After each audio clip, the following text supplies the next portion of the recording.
The night sky above New Elysium was alive with neon light and the restless hum of air cars streaking across towering megastructures. I had grown used to the city's artificial pulse, but tonight something felt different, like the shadows themselves were watching me. My name is Adrian Hale, a xenolinguist contracted by the Galactic Council. My work involved decoding dialects, translating archives, and occasionally acting as a cultural bridge when new species made contact. Nothing extraordinary. At least not compared to the soldiers and explorers who braved hostile planets. But that night, in the dimly lit district near the abandoned docks, I became part of a story that no textbook or council archive had ever prepared me for. I had gone there chasing a rumor. Sightings of a forgotten alien species, one erased from the council records centuries ago. They were spoken of in whispers, the Nythari vampiric beings who once ruled vast sectors of space through fear and hunger. The council insisted they were extinct. But black market forums told another story.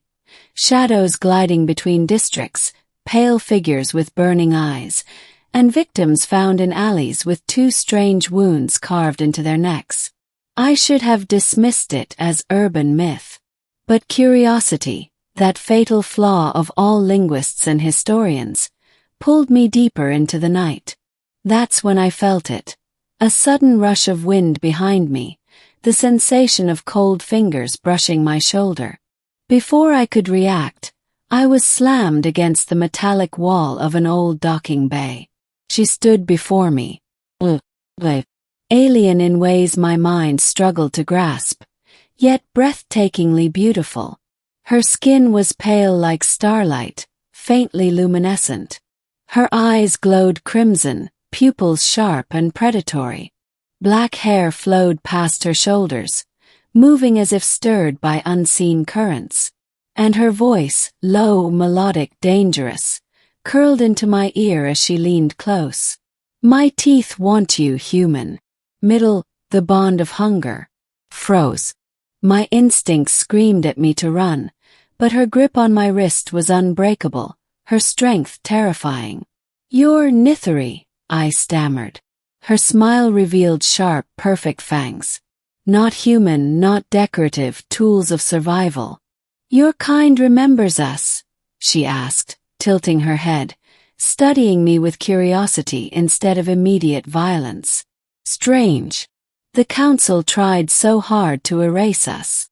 They said you were extinct. Extinct. She laughed softly, though her eyes carried centuries of bitterness. No, we were erased, hunted. Our colonies burned.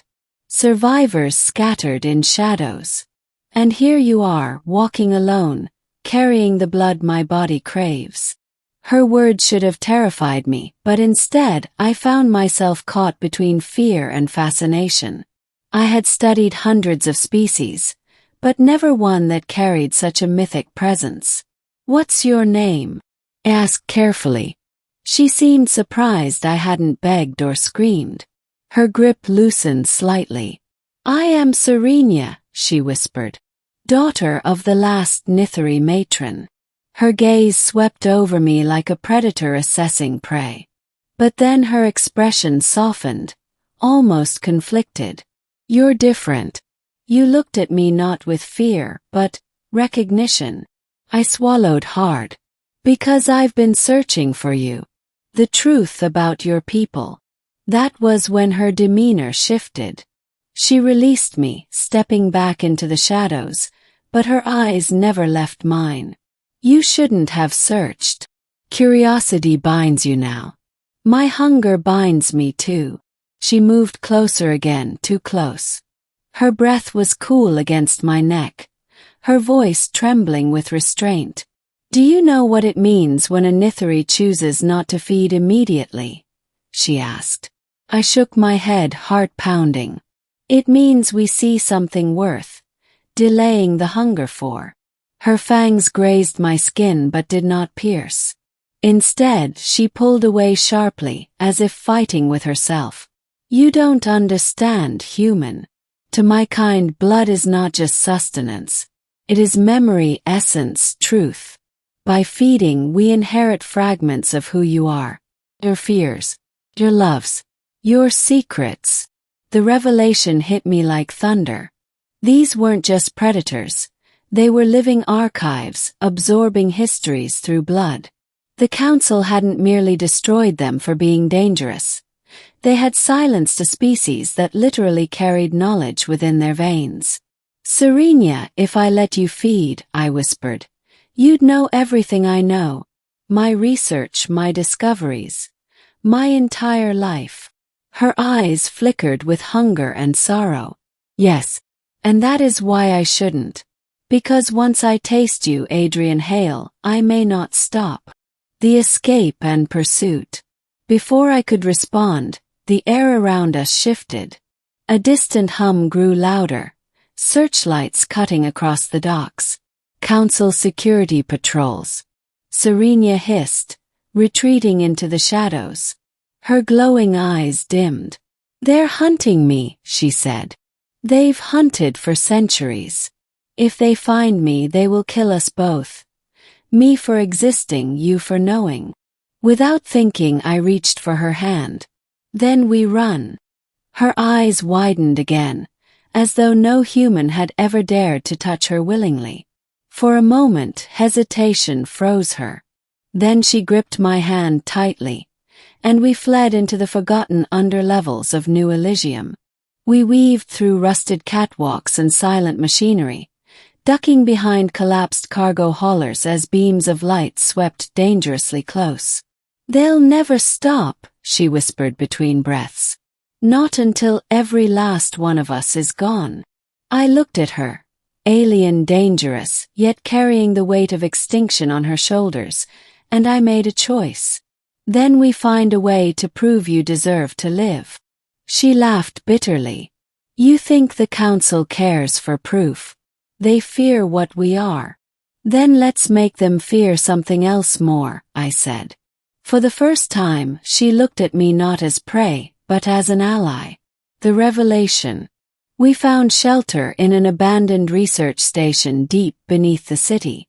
As we caught our breath, Serenya studied me closely. You risked everything, she said softly. Why? Because history deserves truth. And you deserve more than to be erased. For the first time, she allowed herself to relax. Sitting across from me, she explained the deeper truth of the Nythari.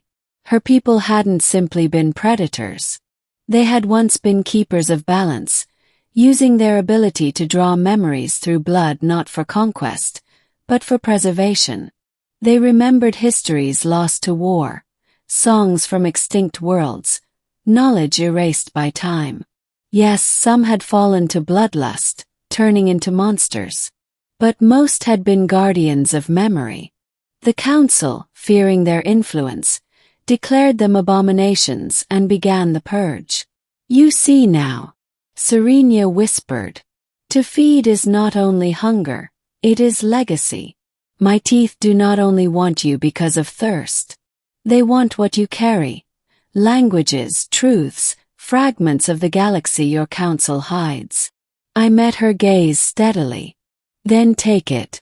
If it helps preserve your people, take it. Her hands trembled. Do you know what you're offering?